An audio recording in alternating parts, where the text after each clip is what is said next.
ظلم رہے اور امن بھی ہو۔ میرا قصور یہ ہے کہ میرا کوئی بھائی نہیں ہے یا باپ حیات نہیں ہے۔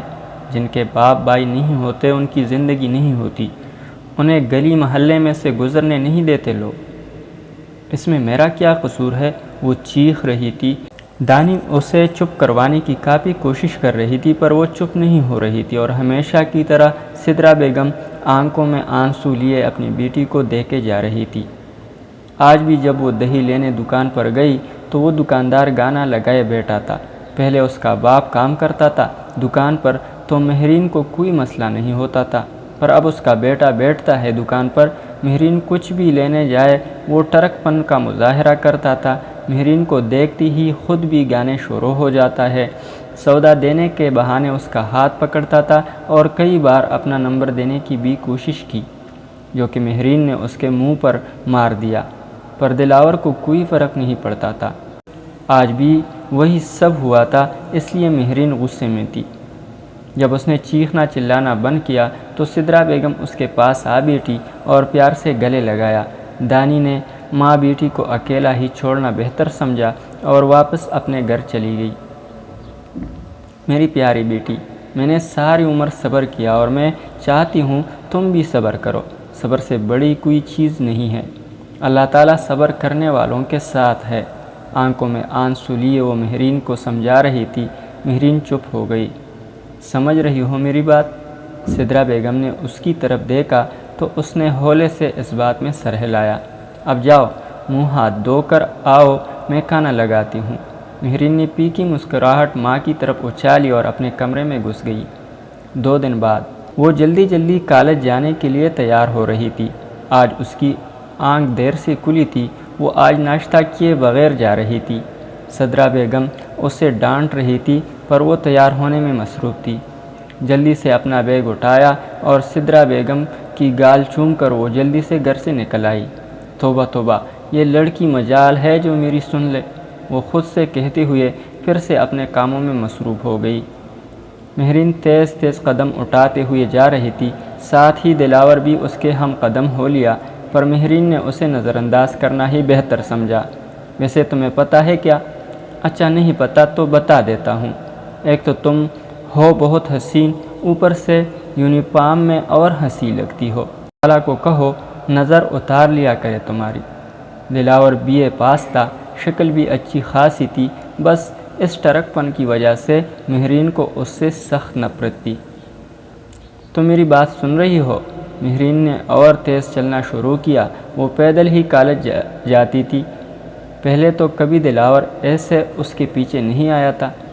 شاید وہ نئے طریقے سے اب اسے تنگ کرنا چاہتا تھا۔ یار مہرین، میری بات تو سنو۔ جب کافی دیر تک وہ بکواس کرتا رہا اور مہرین کی طرف سے کوئی جواب نہیں ملا تو وہ اس کے آگے کھڑا ہو گیا۔ کیا بدتمیزی ہے یہ؟ راستہ چھوڑو میرا۔ مہرین کو اب غصہ آ رہا تھا۔ یار میری بات تو سنو۔ دلاور نے ابھی اپنی بات مکمل ہی نہیں کی تھی کہ مہرین نے اس کے گال پر تھپڑ دے مارا۔ آئندہ اگر میرا راستہ روکا تو اس سے بھی برا ہوگا۔ اتنا کہہ کر وہ تیز تیز قدم اٹھائی چلی گئی۔ پیچھے دلاور اپنے گال پر ہاتھ رکھ کے اسے جاتا دیکھ رہا تھا۔ اس تھپڑ کا بدلہ میں ضرور لوں گا، تم صرف انتظار کرو۔ غصے کی شدت سے دلاور کی آنکھیں لال ہو چکی تھی، وہ غصے سے کانپ رہا تھا۔ ادھر مہرین کی حال بھی کچھ ایسا ہی تھا۔ وہ غصے میں تھپڑ تو مار آئی تھی، پر اب آگے کیا ہوگا یہ سوچ کر اس کا جسم ڈر کے مارے کانپ رہا تھا۔ دلاور اب کیا کرے گا؟ کہیں وہ کچھ غلط نہ کر دے، سوچ سوچ کر وہ پریشان ہو گئی تھی۔ 1 ہفتے بعد مہرین اپنی دوست دانی کے گھر سے واپس آ رہی تھی۔ راستے میں دلاور کی دکان پر اس کی نظر گئی تو وہ بند تھا۔ اس دن کے بعد اس کا دلاور سے سامنا نہیں ہوا تھا۔ مہرین کو لگا دلاور نے اس کی جان چھوڑ دی۔ یہ سوچ کر ہی اس نے اللہ کا شکر ادا کیا اور اپنے گھر کے راستے چل دی۔ تھوڑا آگے چلتے ہی کسی نے اس کا دوپٹہ پکڑا۔ مہرین کی سانس اٹک گئی۔ اس نے ایک دم سے مڑ کر پیچھے دیکھا تو وہاں دلاور کھڑا تھا۔ اس کی آنکھیں لال تھیں اور چہرے پر شیطانی مسکراہٹ تھی۔ دلاور تم؟ اس سے زیادہ وہ کچھ نہ بول سکی۔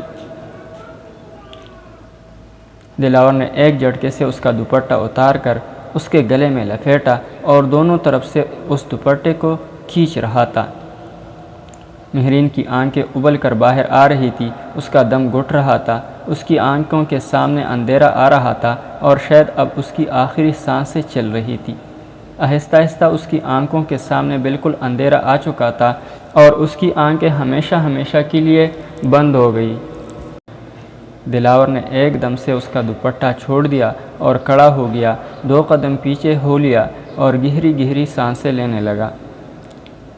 کیا کہا تھا تم نے؟ اگلی بار اگر راستہ روکا تو اس سے بھی برا کرو گی؟